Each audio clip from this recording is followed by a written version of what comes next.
let me know when you guys are ready to go, because I've got my Oh, stuff together. okay. I think we're about ready. I'm ready. Okay. Okay, I'm rolling.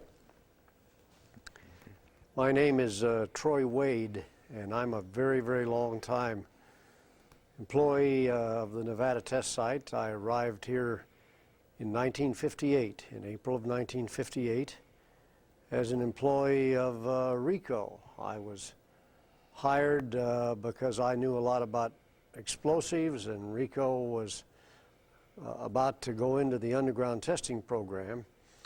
So I came out here to help start up the underground testing program for RICO, and in fact came here in the last few months of the atmospheric test series in 1958. So I'm one of a rapidly diminishing number of people who've seen atmospheric nuclear tests with my own eyes. It was a pretty interesting transition for me to make. I remember my first day on the test site, after going through all of the orientations and physical exams and all of that.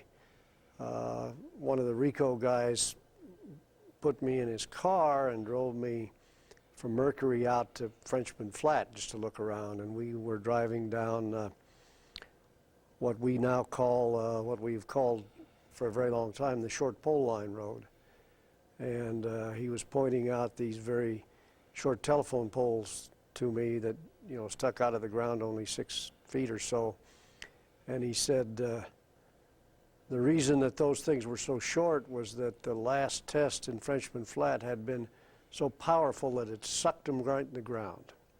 And I believed that for a long time. I was in awe of coming to work at the nuclear test site, and I later, of course, learned that the reason that they were short was they deliberately did that so that the linemen could rapidly change things and repair things standing on the ground or in a pickup truck without having to climb a pole. So it wasn't really being sucked into the ground by the blast, but that's the way I started. We started in E tunnel and B tunnel up in Area 12, started up Area 12 about that time, and we're just in the process of planning for the conduct of the first underground tests, and we would be up there working in the tunnels, and in those days when there was an atmospheric test down in Yucca Flat, we didn't evacuate anybody. You know, they would in a lot of cases we wouldn't even bring people out from underground, but we'd stand out at the portal and watch the tests going off down in Yucca. We had the proper protection, things to cover our eyes, visors to cover our eyes, and goggles and things like that. But it was in my career, I think one of the reasons that I've been so lucky and so successful is that, and one of the reasons that I spanned as long as I did in the nuclear weapons business, that I saw with my own eyes early on the awesome power of a nuclear weapon, something that very few people understand, and something that I think people don't understand unless they really have seen them up very close. So I believe my career was greatly influenced by the very early days at the test site. And of course I was there in '58 when the United States and the Soviets agreed to cease testing, a moratorium, a self-imposed moratorium between President Eisenhower and Mr. Khrushchev. And people came back. There were underground tests going on, the first one or two at NTS, and we'd been testing in the Pacific, and because of the impending moratorium, they came back and did 3 or 4 atmospheric tests, the ones I mentioned in Nevada, and along came, I believe it was September the 30th, the agreed upon end of testing, and the U.S. still had a balloon test hanging, balloon up down in Yucca with the device under the cab that they were unable to detonate because of the weather. So we went from maybe 15,000 people at the test site on the end of September of 1958 to probably 2,000 by February or March of '89. Everybody left, and most people, I think, assumed that that was the end of testing forever. People had begun to conclude that the proliferation of nuclear weapons was not a good thing for the nations around the world. Nonetheless, I stayed at the test site, and we spent, I worked the next 2 or 3 years doing re-entry work where some of the underground tests had been done, particularly in B tunnel and E tunnel, to recover experiments in some, by the way, very high radiation fields. And as I hope you can see, I'm here many, many years later with no ill effects, just good things. I was sent by RICO from the tunnel area over to start up still as a RICO employee, start up a new area in conjunction with Livermore. It was, at that time we called it Area 410, and now it's Area 27. And all of Livermore's new high explosive facilities were being built in Area 27. Were under construction when the moratorium took place, and it was concluded that the buildings ought to go ahead and be finished, and so I was sent over there, and in 1960, I think, Livermore offered me a job because I did know how to handle explosives, and we were doing some experiments with how do you cut pipes, and how do you close doors, and how do you knock down towers and things like that, and so that became my task for Livermore, and of course things were a little, there was not a lot going on, so we had a chance to do other kinds of experiments with high explosives. How far in the sky can you put a coffee can with the right kinds of explosives aimed the right kind of way? I think we had the record there for a while. You know, the next part of that story, of course, was that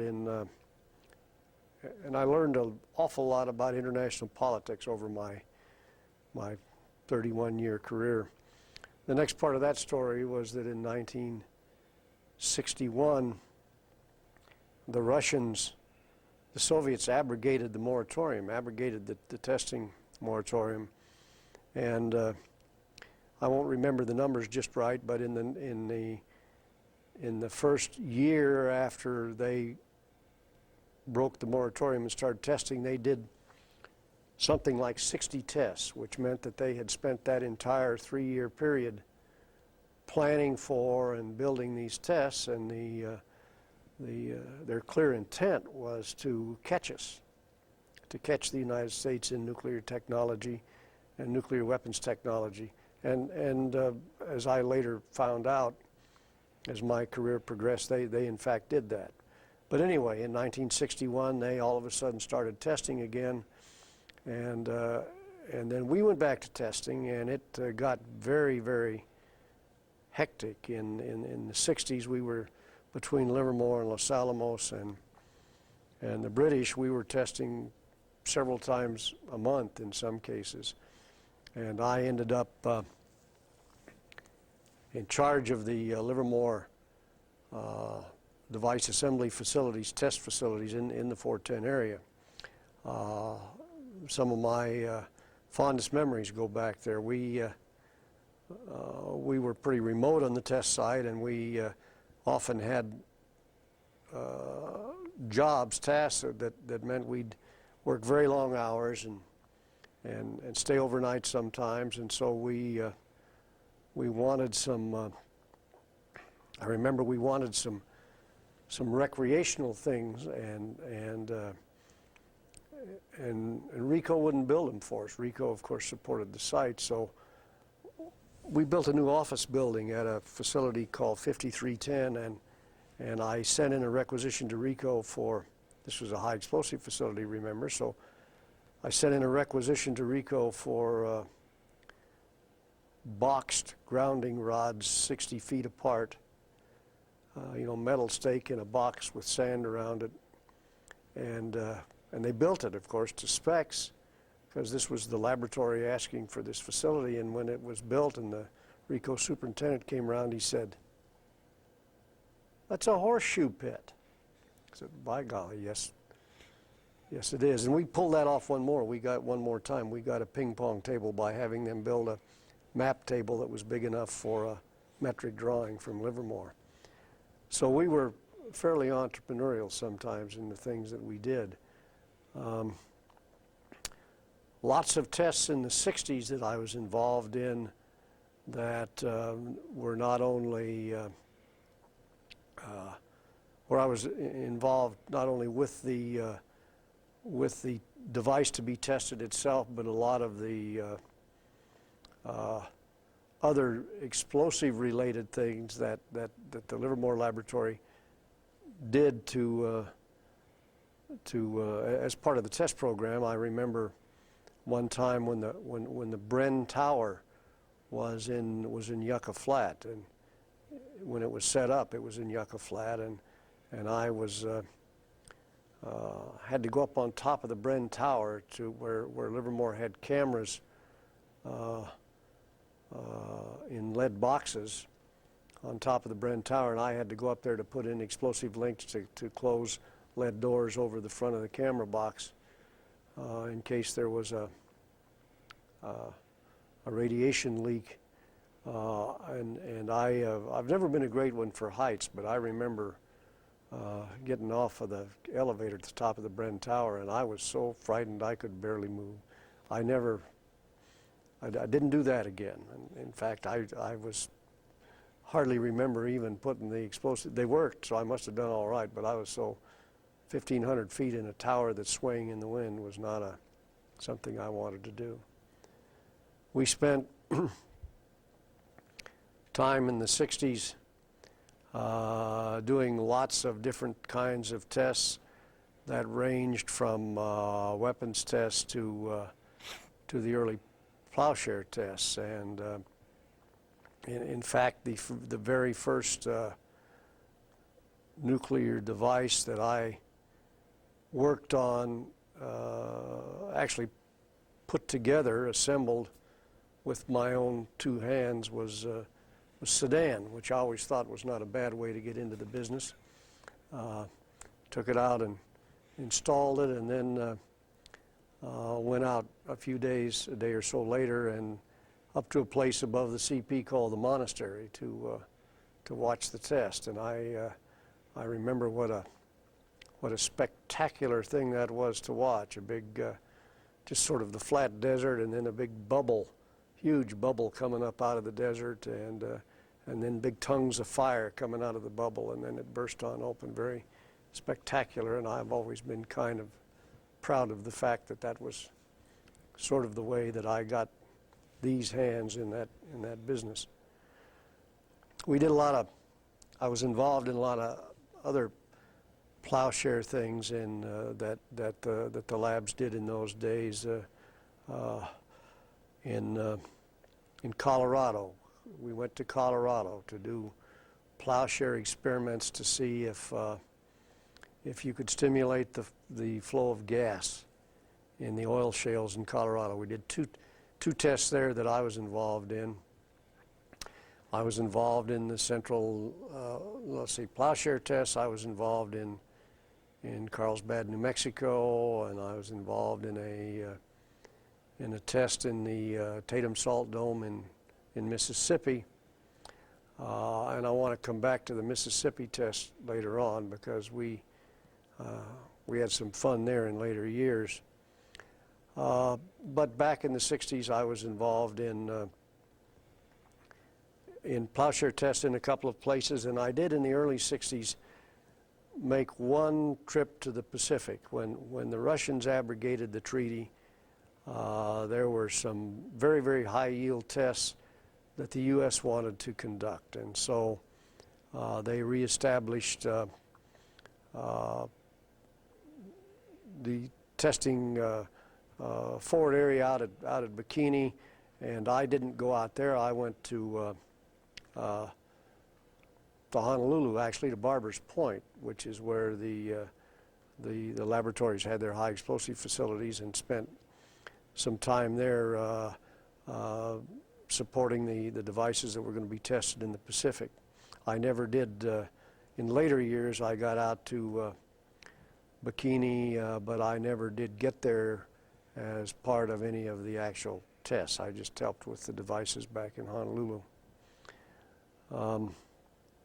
In the 60s, the test site had a lot of things going on. I think the highest employment was then, and my memory says 18,000 or so people. And I think one of the most amazing things about the test site during those days, and others for all that matter, but you would have an absolutely unbelievable wide range of people at a shot site or in the cafeteria, for example. Everyone from miners and truck drivers to world's leading weapons designers to Nobel Prize winners to politicians, all sitting there and all working together hand in hand. And I think one of the strengths of the nation is clearly patriotism, and certainly one of the strengths of the test site from the time it started was the camaraderie and the patriotism of all of the people that worked out there. It was, of course, a very, very good job for many, but it always occurred to me that it didn't really make any difference whether you were making $5 an hour or $500 an hour. People got really swept up by the emotion of what they were doing and what they were trying to do for their country and their families, and I always really, to this day, enjoyed being part of that kind of a team. Let me take a break here and get a little drink of water. In the another thing I remember in the 60s, we're trying to do some very, very exotic experiments using a nuclear explosion as the source of energy, and you know, temperatures in the Kelvin range and very high pressures, and the laboratories, there's no good physicist that always couldn't think of some other experiment he'd like to do. And in the 60s we tried lots of things at the test site, some that worked and some that didn't. We began to worry a lot in the 60s about how long a nuclear weapon, a nuclear explosive, would have to last in the stockpile, and we began to do a lot of experiments to better understand how long they would last and how safe and reliable they would remain over many, many years.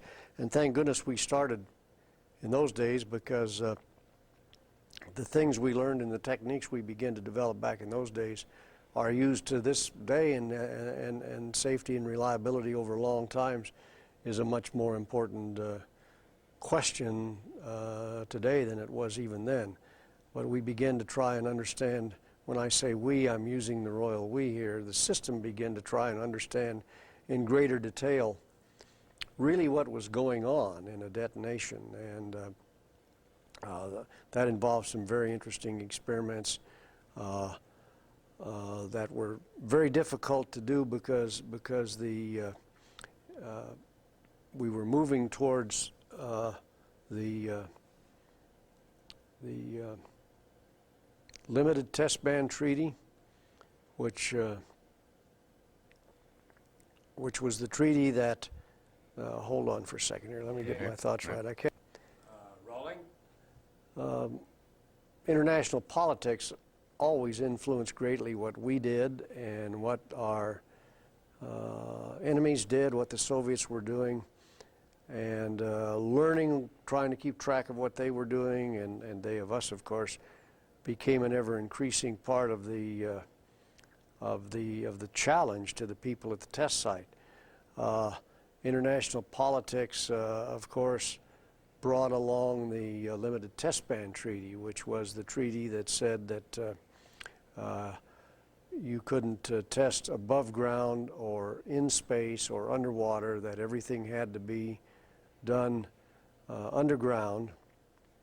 And in fact, it turned out that that treaty, although it was criticized at the time, turned out to be a good thing for the United States, because you could make a lot more measurements on an underground test than you could in an atmospheric test. You could get closer in and get better data on exactly what was going on in the device. But one of the things then that the Nevada people got very involved in as we made the transition from atmospheric testing only to underground testing was in maintaining the capability to resume atmospheric testing, the so-called readiness program.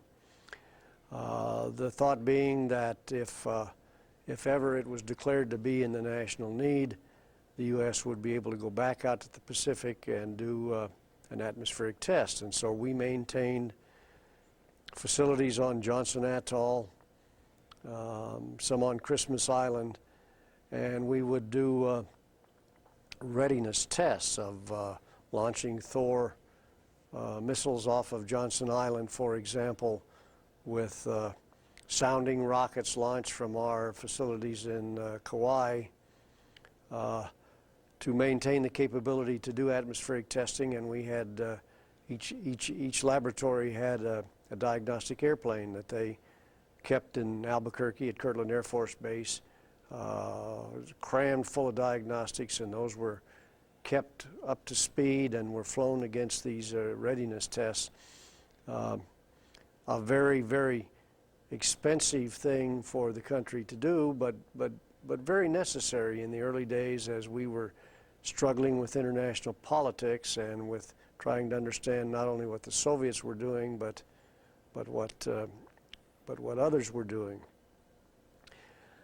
As we made the transition from the 60s to the 70s, in 1968, I left Livermore, left as an employee of the Livermore lab. And I should point out here that although I worked for Livermore, I never did live in Livermore. I was always duty stationed at the test site, duty stationed in Nevada. So my home being where kids are raised, has been in Las Vegas for since 1958. So I'm a 40-plus year resident of Las Vegas now. That's about as close to a native as I think you can get around here.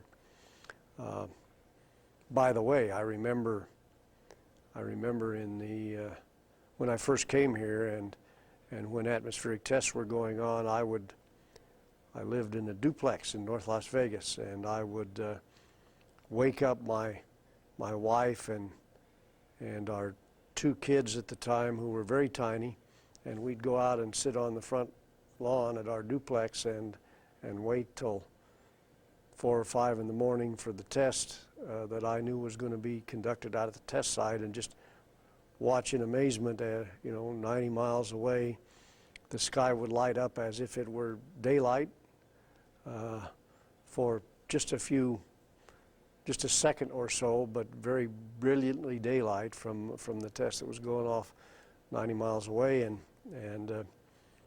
that was big entertainment in Las Vegas at that time. As we were making another transition from from what had been the atmospheric testing program to the underground test program. I made a transition as well. I was offered a job by the Atomic Energy Commission at the time, the feds, and there were a lot of new regulations being developed by the feds about a lot of new rules about how you handled nuclear explosives at the test site and nuclear weapons in the military. And initially I was loaned by the laboratory for just a few months to the AEC to help set up. This AEC office is what is now DOE Nevada. To set up this AEC office's regulations for the safety and security of what went on at the test site. In 1968, the Atomic Energy Commission offered me a job, and in that area, in safety and security, at Atomic Energy Commission's office on Highland Avenue, which they just had moved into the office on Highland. I wondered about that. I thought a lot before I took that job because it was less money than I was making for Livermore. When I went to work for Livermore, by the way, that was less money than I'd been making for RICO, so I began to look at the progression that I was making here and saying, wait a minute, what's wrong here? I'm pointed in the wrong direction. But anyway, I did take the AEC job because it meant that I didn't have to go out to the test site every day, and by that time I had spent 10 years, and 10 years every day out at the test site is a lot of time on the road between here and there. So one of the attractive things about going to work for the AEC was that I would be able to spend some time downtown and some time at the test site, which I greatly got to appreciate more and more. As I went to the federal government, I was always delighted to be able to go out to the test site and get away from the bureaucracy. But I did make the transition from the lab to the AEC in '68, and in the early part of the '70s got involved in lots of other things. The very early tests in central Nevada that were leading up to developing what at that time was going to be the nation's ABM system, Spartan and Sprint. We were looking at much higher yield tests at the Nevada test site, and that's when the AEC sort of borrowed Paiute Mesa from the Air Force, a land exchange, by the way, that's just become official just in the past few months, when what had really been Air Force land loaned to the AEC finally became, in fact, DOE land in 19 and 20. We went up there so we could do higher yield tests, and higher yield tests in those days were defined as perceptible ground motion in Las Vegas. I always chuckled about the rules that we used in those days about whether or not you announced that you were going to do a nuclear test. In those days, there was the policy was that you didn't announce a nuclear test unless there was a chance of perceptible ground motion, and the phrase was, so when you were going to do the test, you notified people that were in high places. I never did understand whether that meant the top of the dunes or the governor, but we notified them all just to make sure. And we moved out to 19 and 20 so the country could do higher yield tests, and that's one of the reasons that we did calibration tests in central Nevada. That is the reason that we ended up in Amchitka, because the ultimate goal was to do a test for the Spartan warhead that you couldn't do in the continental United States. And so we actually did 3 tests in Amchitka. 2 of them were part of the development of this particular warhead. And I don't remember now. I think the underground test in Amchitka was in a hole that was almost a mile deep out on Amchitka Island, with a 75-foot diameter room hollowed out at the bottom of this pipe. So we actually put miners down there. Just an almost unbelievable engineering undertaking to do that. But that was necessary because to finalize this particular design, it was felt it had to be tested at its megaton range yield, and you couldn't do that here at the test site. So we went to Amchitka. Not a particularly cordial place to visit, but lots of good memories up there. One memory of Amchitka is the quality and the quantity of the food that was made available in the cafeterias on Amchitka, and a lot of that was because per Alaskan custom, if you had construction workers, you had to guarantee them a certain amount of calories per meal because of the temperatures involved, and so among the finest food I've ever had in my life was served in the cafeteria at the cafeterias on Amchitka Island. Lots of memories there. The fog would come in, and the fog would be so thick that you couldn't see an airplane when it landed on Amchitka Island. You could hear it, but you couldn't see it land until it taxied out of the fog, and that was where the thing that I'd heard and read so much about in my life about Alaskan bush pilots really came true. These guys were remarkable, although they clearly weren't flying the float planes that you saw in the movies with Nelson Eddy and Jeanette MacDonald. These were prop jets and jets. They still had the same flying philosophy, and they would land anywhere, anytime, and did, because I saw that happen. So we tested in Amchitka, and good thing that we did. We finished a series that we couldn't have done anywhere else. That was the last use of the Amchitka test site, although to this day it's clearly monitored. That was my first real brush with Greenpeace and protesters who would show up in their ships around Amchitka Island, and then our Navy would have to run them off, and they were going to blockade us at Amchitka, just as they did later on with the French down at Mururoa. It was always interesting to me because in this little game that we played and still play, the Navy would be out on Tuesday chasing away Greenpeace, and out on Thursday following a Soviet ship that was coming in close to see what we were doing, and it made life very interesting.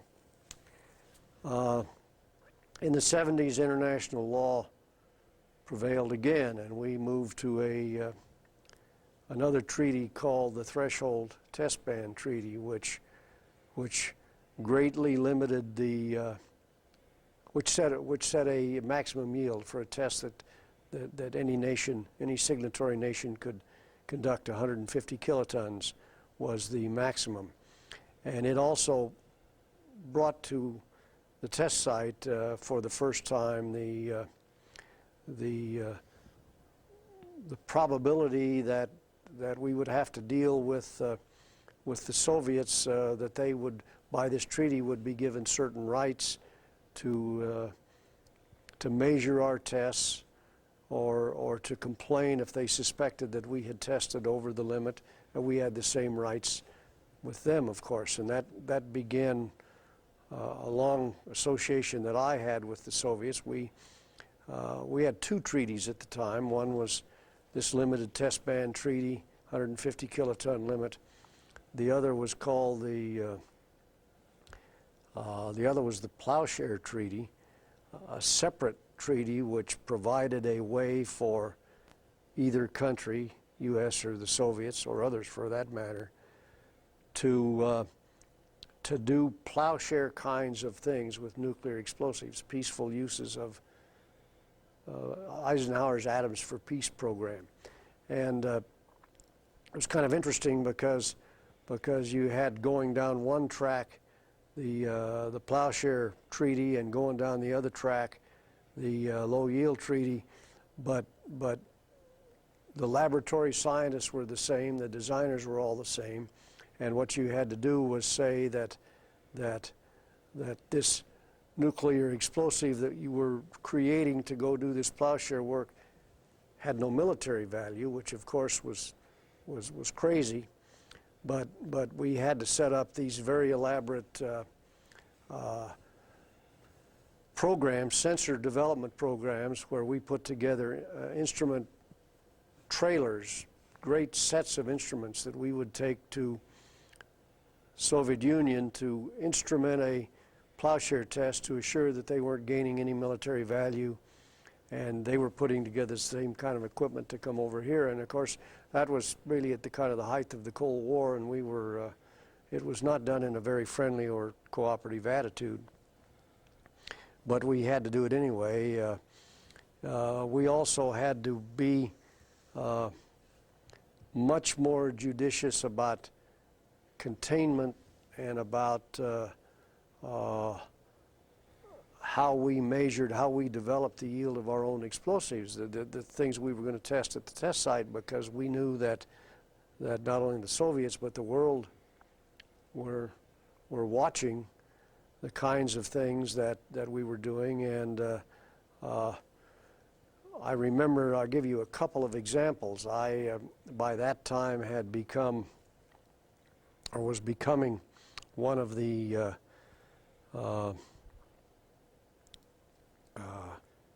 test controllers, test managers for the Atomic Energy Commission. I had progressed through the ranks of the AEC office here, going from safety to test operations. Test operations, by the way, was a very interesting job because we got involved in a lot of things. We had a very tragic accident, for example, out in Lake Mead when an AEC commissioner, a plane carrying an AEC commissioner went down in Lake Mead, and we had to go find the airplane 600 feet underwater in Lake Mead, and so we mounted a campaign from the test site and got the right kind of Navy people in and the right kind of equipment, and built a diving barge out in Area 3 and then cut it apart and took it out to Lake Mead. And long story, but we put the we found the airplane. Regrettably, the commissioner and his aide perished in the crash, and as did a RICO employee.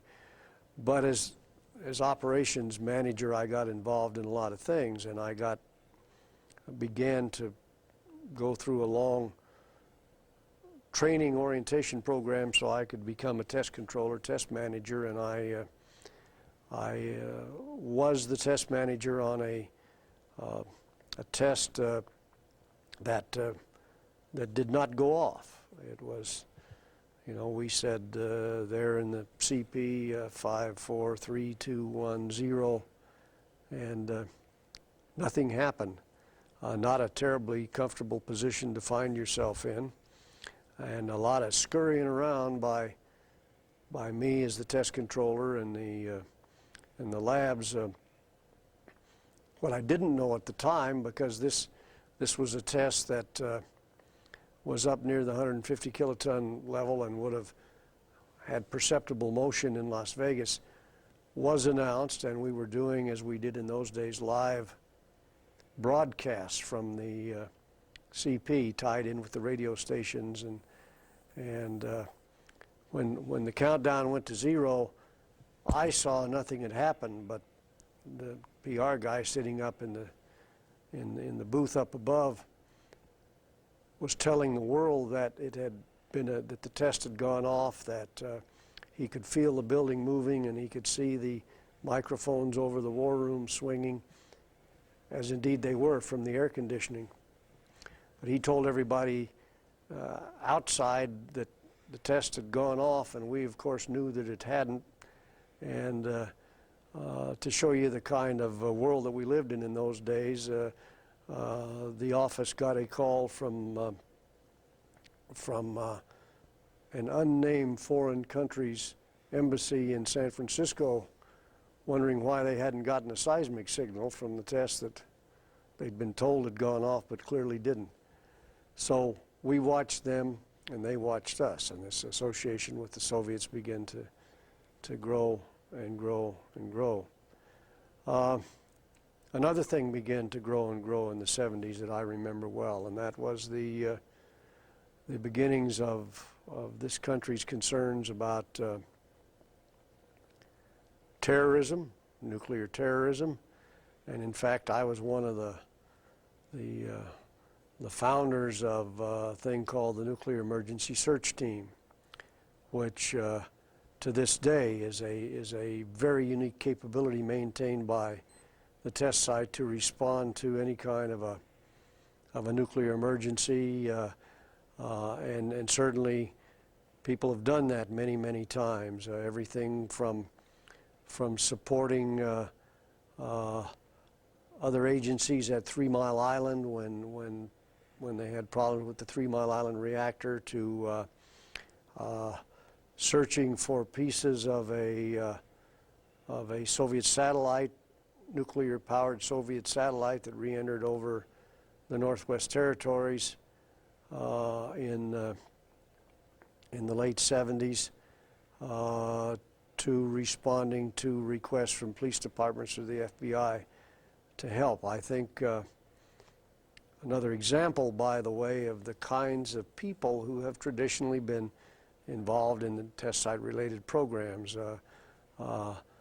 hiring on as a engineer or scientist or technician to Livermore or to EG&G, or to support the test program was one thing. To suddenly find that you were being asked if you would go search for satellite parts in the Northwest Territory or search for a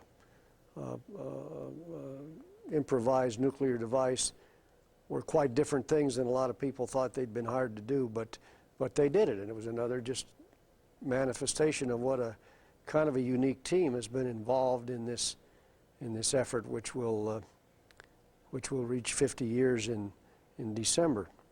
Could you talk a little bit more about experiences up in Canada on Morning Light? Yeah, it was let's see, that was a 1978, I believe. This office had been notified by our friends in the intelligence community that the Soviets had clearly lost control of a reactor-powered satellite, and we NEST people were told to be prepared to go wherever it came down, making it a kind of a difficult thing to pack for, because you didn't know whether you were going to the Pacific. Fortunately for everybody, the satellite did in fact ultimately re-enter, broke up, and spread out all over the Northwest Territory, and we were prepared. When the call came from the Canadian Prime Minister to then President Carter, asking for U.S. assistance, and we took 2 airplanes from Las Vegas, 2 C-141s from Las Vegas, one from the air base that is close to Livermore. I can't think of its name. And another C-141 from Kirtland, and one from Andrews. 5 C-141s full of U.S. people and gear. And we arrived in Edmonton, Alberta. Not entirely popular, because the Canadian scientists sure didn't want these brash people from the United States who had all this lovely plane loads and plane loads of equipment.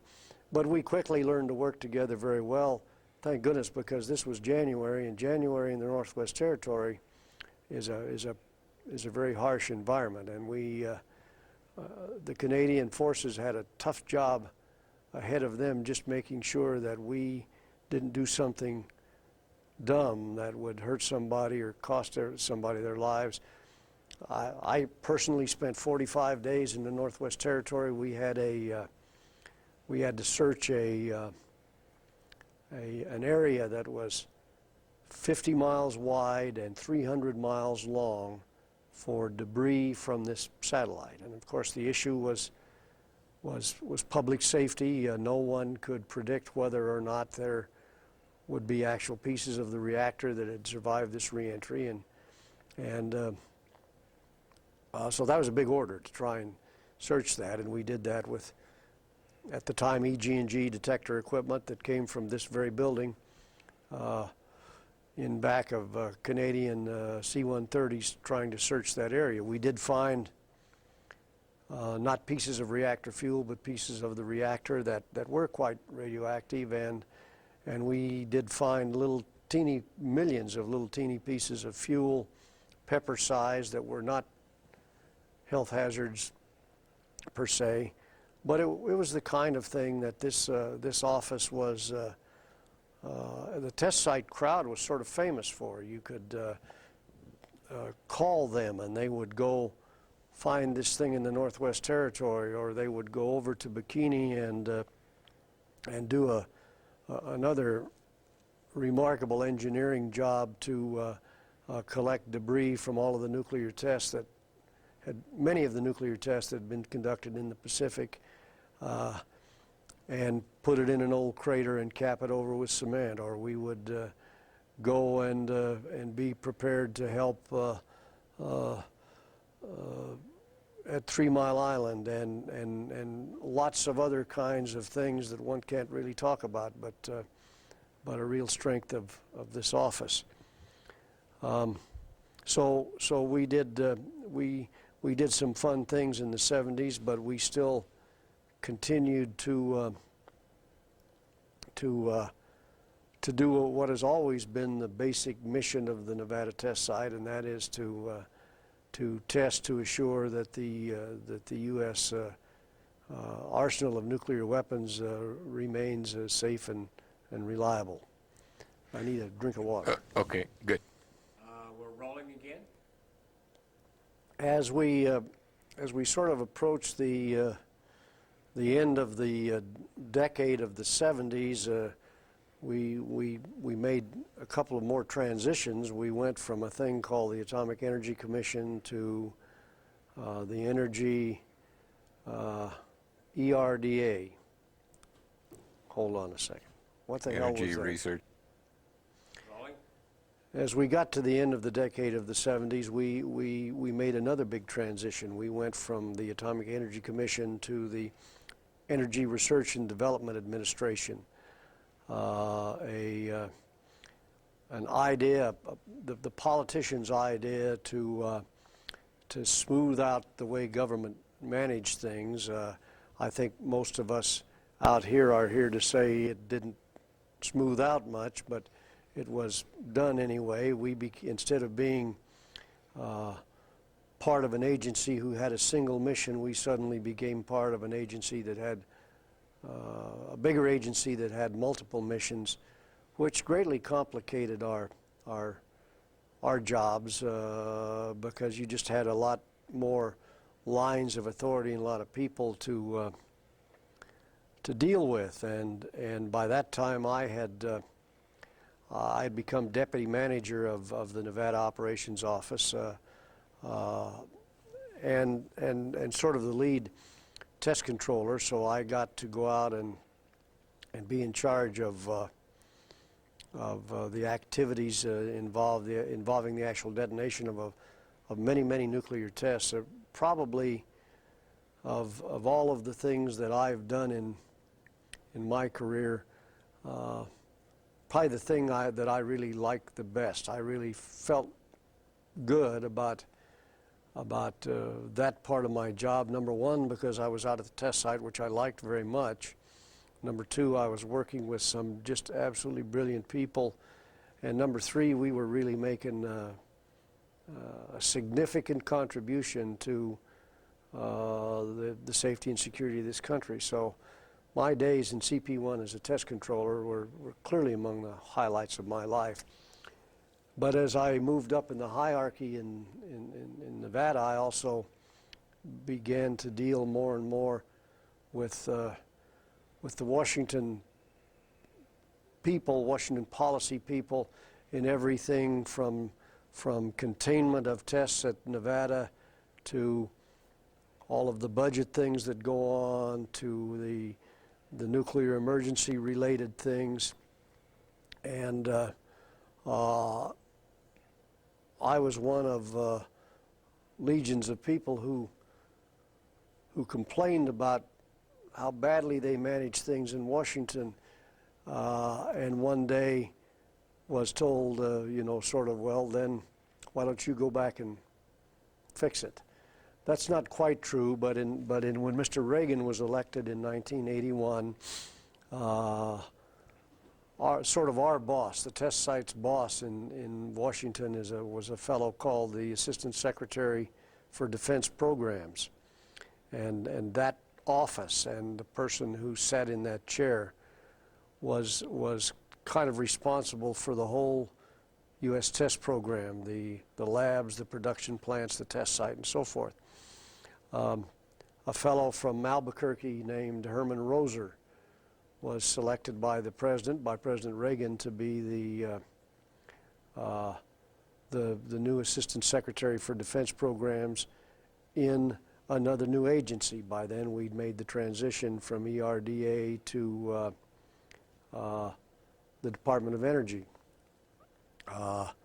Another attempt on the part of the politicians to smooth management things out that also did not work. But in any case, Mr. Roser was asked to come back and be Assistant Secretary for Defense Programs, and he was a dear friend, and he called me and my boss here, Inc. Gates, who was manager of this office, and Herman wanted me to come back and be his principal deputy. So in 1981, my wife and I packed up our gear and moved from Las Vegas after being here many years, and moved back to Washington, where I became Herman's principal deputy, and suddenly was no longer able to complain about the barriers in Washington. I was one, and I set out, was attempted to solve those problems. And I think Herman and I made a pretty good team. And it was in those days that we were really seriously beginning negotiations for what ultimately became START 1 and START 2 treaties, where people were really finally beginning to say, look, having umpty-ump thousand nuclear weapons in the Soviet Union and the same number in the United States is crazy. That's not stability. And the whole business about mutually assured destruction was beginning to be reviewed, and people were saying, we need to stop this, and we need to put some order in this, because by that time in the early 80s, other nations were emerging instead of just the Soviet Union and the United States and the United Kingdom. We had other countries that had nuclear weapons and admitted to that fact, like France, and then many others who we believed had nuclear weapons but weren't disclosing that fact. So I began to get involved in the early '80s in negotiations with the Soviets on how one could reduce arms and reduce that in a way that was verifiable. Very difficult thing to do, particularly in the height of the Cold War. I also was very fortunate to participate in Mr. Reagan's very early discussions about Star Wars, which was fascinating because that was viewed, you know, as everything from a way that technology was going to really save this country to a huge throwaway money plan. But it was a very interesting point in my life, and I spent 2 years doing that. And then I was sent by the Department of Energy to Idaho.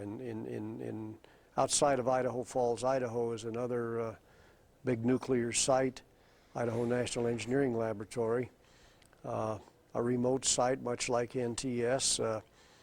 Its history was sort of even parallel to NTS. And here at the test site, at this test site, we developed nuclear weapons, tested and developed nuclear weapons.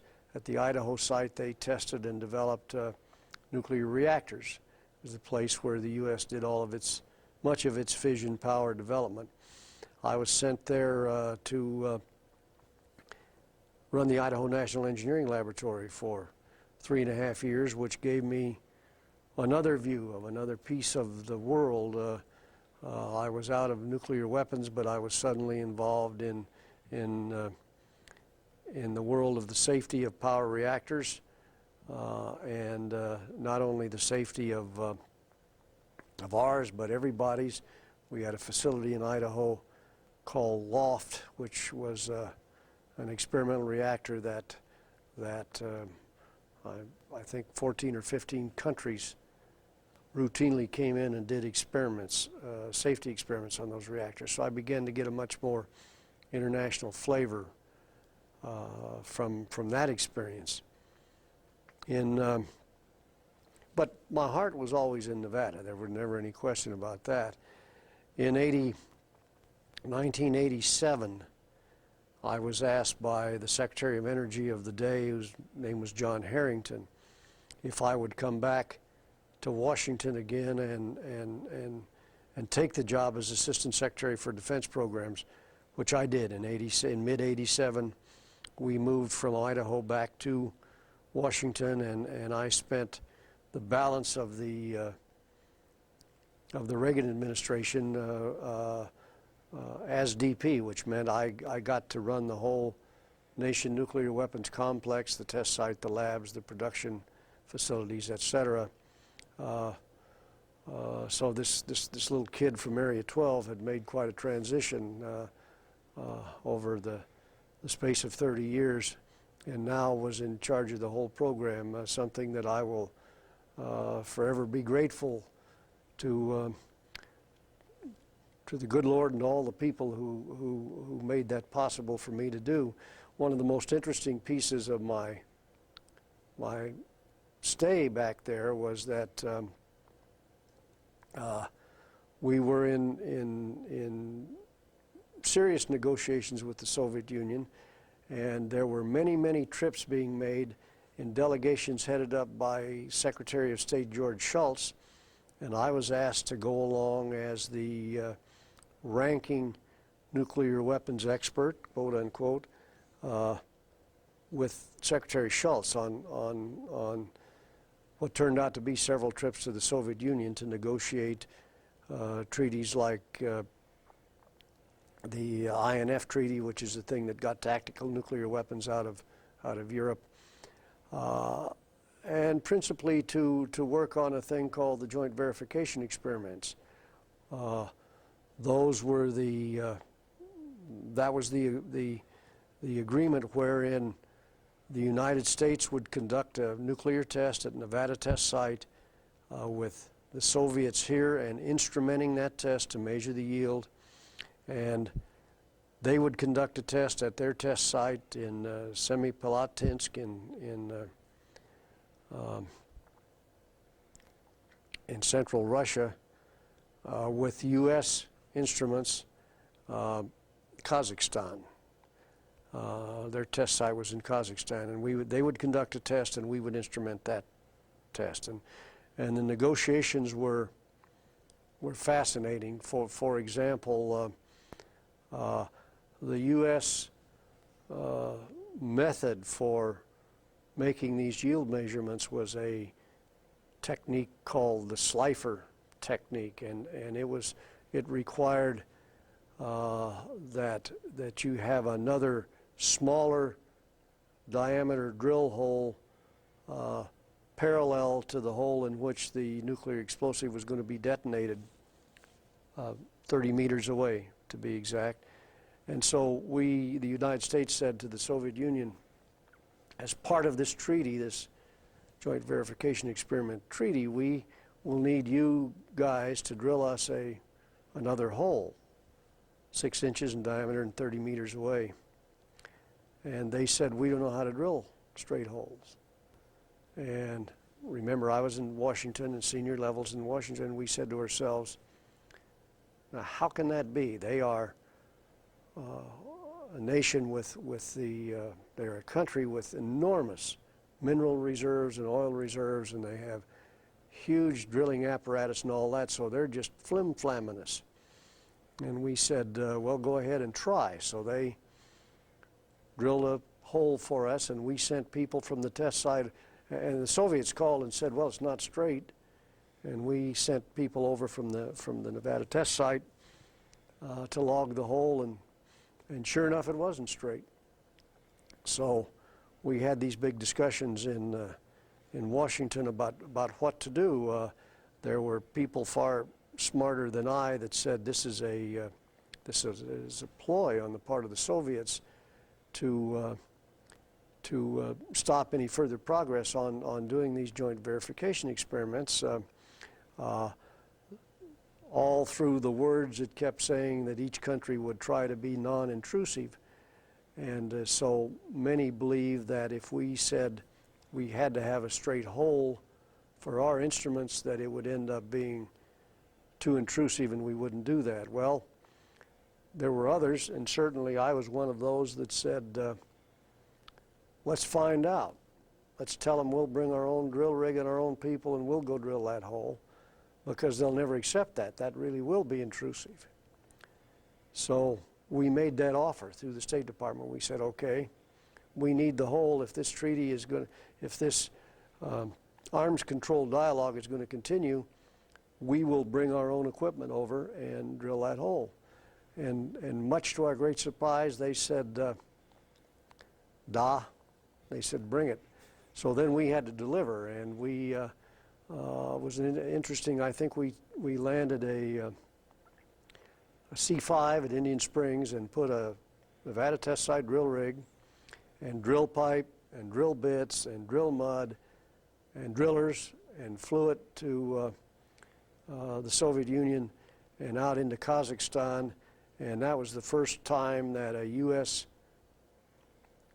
airplane, much less a U.S. military airplane, had ever been allowed that far into Soviet airspace, because Kazakhstan and the test site at Semipalatinsk was right out in the middle of central Russia. Anyway, we flew the thing out, flew the guys out, drilled a straight hole, which our guys could do, and proceeded with the JVEs. A very complicated thing, but I think very successful, and there are many, many marvelous stories. I came out here, came from Washington to Las Vegas with the very first delegations of Soviets who were coming out to look at, remember they were still Soviets at the time, who were coming out to look at the test site. And it was interesting because we were enemies, and I had spent most of my career working to defeat these people, and they had all spent their careers working to defeat me.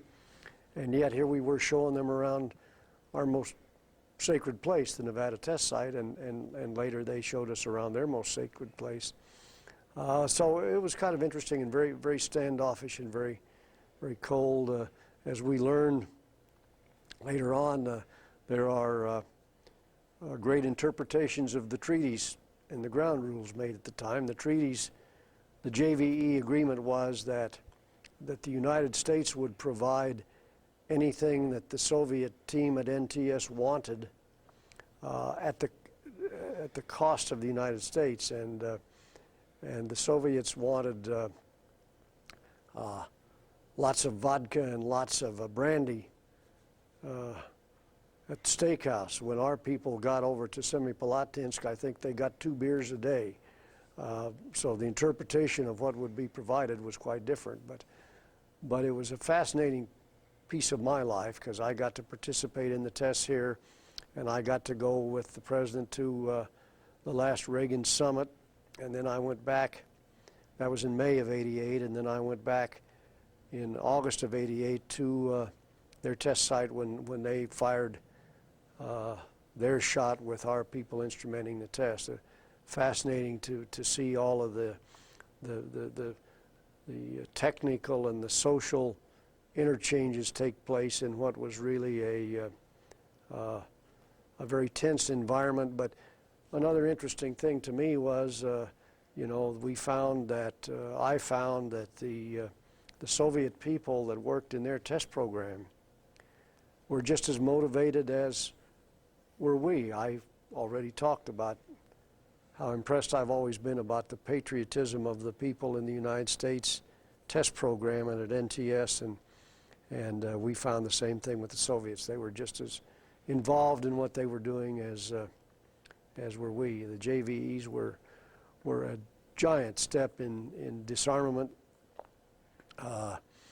and we proved that we could, at least under limited things, verify whether or not a test had been conducted and verify whether or not tests that were conducted exceeded certain yield limits.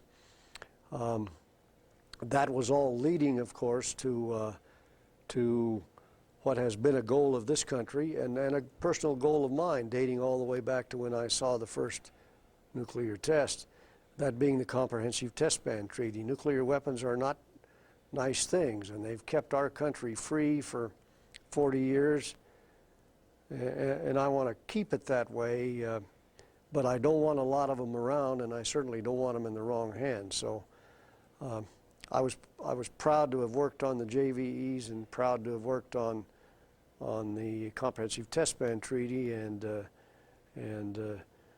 just absolutely flabbergasted by the things I saw and did as a Washington executive for the Department of Energy. I retired from the DOE at the end of the Reagan administration in 1989, January of 1989. Although I stayed a couple of months longer, I retired and I went to over to George Washington University for about a year and a half. While my wife and I were trying to decide what we wanted to do next and where we wanted to go. And it was interesting that although we played a little game that wasn't really as true as it's going to sound, we kind of said if we wanted to live anywhere in the United States, where would we like to go for retirement? It didn't take long until we were right back here in Las Vegas, right where we started, and we moved back in 1990, and we're happy that we'd made that decision, but because we've always been residents here, we've raised a family.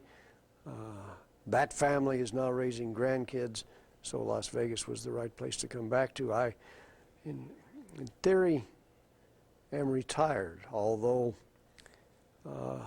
I still have too much of the test site sense of wanting to go do things and complete things and patriotism, and I still get involved in many things related to the test site.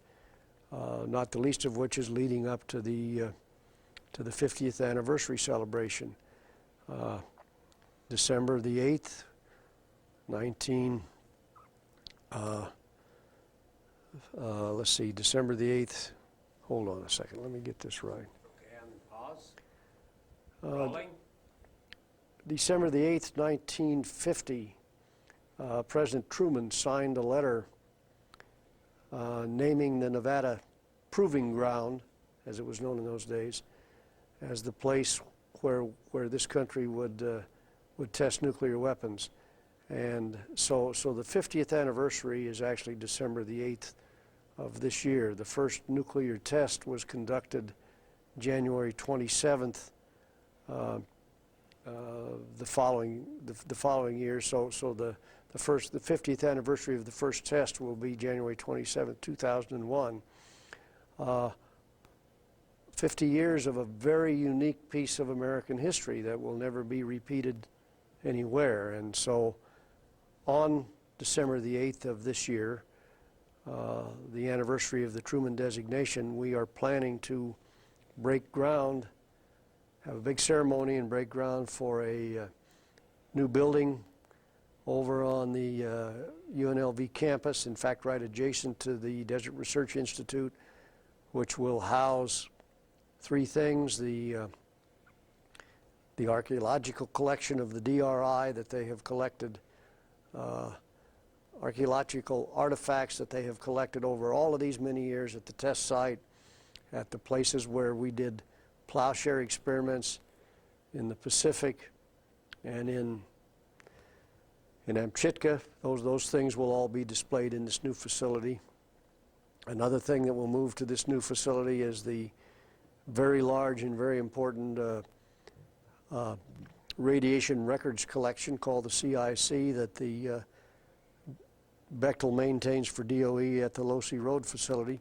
And the third thing, which I'm working very hard on and which I'm going to be very proud of, is there will be the brand new NTS Museum. And we are already collecting artifacts of what this 50 years of history has meant to Southern Nevada and to the nation and to all of the many, many people that worked at the test site. So I'm looking forward to December the 18th of this year as the day when I started April 12th, 1958, and we're going to break ground for the museum December the 18th, and I will have then made almost the entire transition from the day the test site was started to the day testing ended, and we make plans for opening the museum. So I've had a very long, very enjoyable, very lucky, very productive career, and I wouldn't trade a minute of it. We pause. Okay, I'm rolling.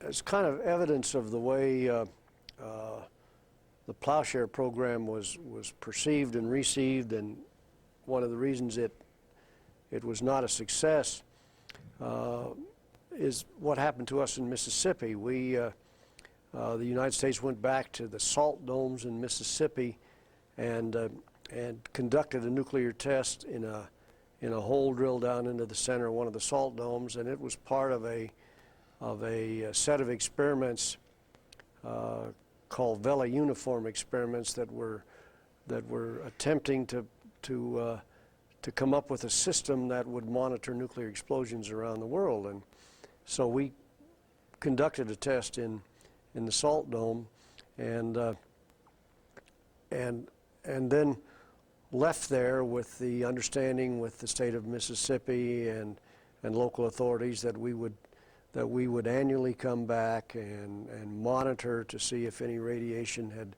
gotten to the surface, and to assure that there were no hazard to anybody, and we would collect, as part of that, we would collect samples of flora and fauna. And so one year, a few years after we'd actually done the test, 7 or 8 years as I recall, after we'd done the test in Mississippi, we sent a team back, the annual team, to go back and do this testing, and they did the testing. Our people were there along with people from the University of Mississippi and Mississippi State, and we got this panic call from our people back there that said the Mississippi State people have collected a frog out near the Hattiesburg site, out near the Salt Dome site, that had a huge amount of plutonium in the frog. And the governor was mad, and the governor was calling the president, and so several people from EG&G and I jumped on an airplane, and we went back to Hattiesburg, Mississippi, and it was almost like a lynch mob was waiting for us there, because they had collected this specimen, this frog, and taken it, and it had radioactivity in it, and that meant this and that meant that, and we'd lied to them, and so on, and really a very hostile environment. So we dealt with them as best we could, and then when we had a chance to go look at things and talk about things among ourselves, we said something's wrong here, and we got a hold of the Livermore people, because it had been a Livermore device that had been tested there, and got information from Livermore about exactly how much nuclear material had been in there, and so on. And when the experts that were back there with me did the calculations, if that frog had as much plutonium in it as their lab tests demonstrated, the frog would have weighed like 240 pounds or something like that. So we knew something was funny, but it was very difficult to try and trace it down. And to make a very long story short, they discovered that a member of the Sierra Club had salted the sample in the Mississippi, in the University of Mississippi laboratory, and there actually was no radioactive material in the frog, but that was an example of the sort of environment that caused the Plowshare program to not be successful, and also, you know, made nuclear power suspect everywhere. A lot of that caused by things we ourselves did wrong in the early days, but we faced a lynch mob in Mississippi, and we got out of it by showing to them that they'd done it themselves.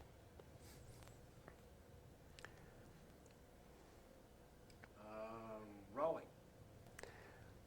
One of the other things that I talk about these days and participate in forums in Washington is, you know, what kind of a world do we really live in right now? We have a comprehensive nuclear test ban treaty that many have signed, some have ratified, some have not. The United States did not, and I was one that recommended that it not be ratified, because there had been some changes made to it since we negotiated it in my day in the late 80s that to me made it unacceptable. For example, it's zero yield and indefinite term provisions. But there are lots of people that have grown up in the business, as did I, that are concerned about the world today. We need a comprehensive test ban treaty. We need some way to try and control as best we can the proliferation of nuclear weapons. Everyone knows that much of the very large Soviet nuclear system has deteriorated. Their scientists, their engineers, their bomb designers have gone off to other countries. Those that are still there aren't being paid.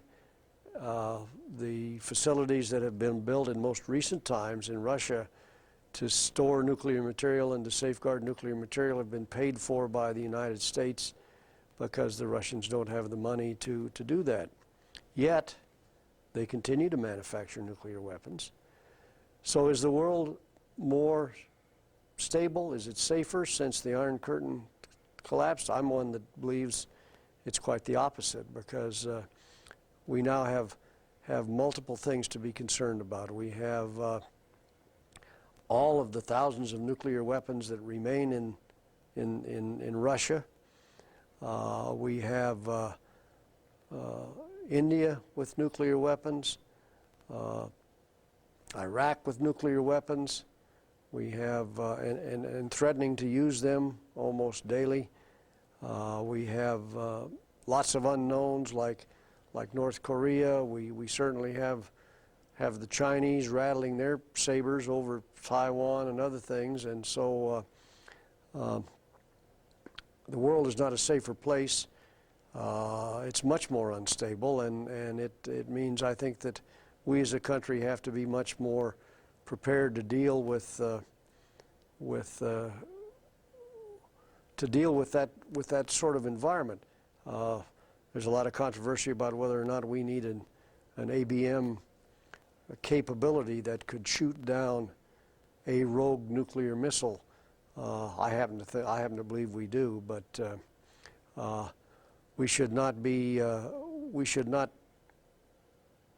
terribly comfortable because the Iron Curtain came down. It was great that it did, and it certainly started the world down another path, but it still is a path that requires greater and even more diligence and vigilance than perhaps in the past.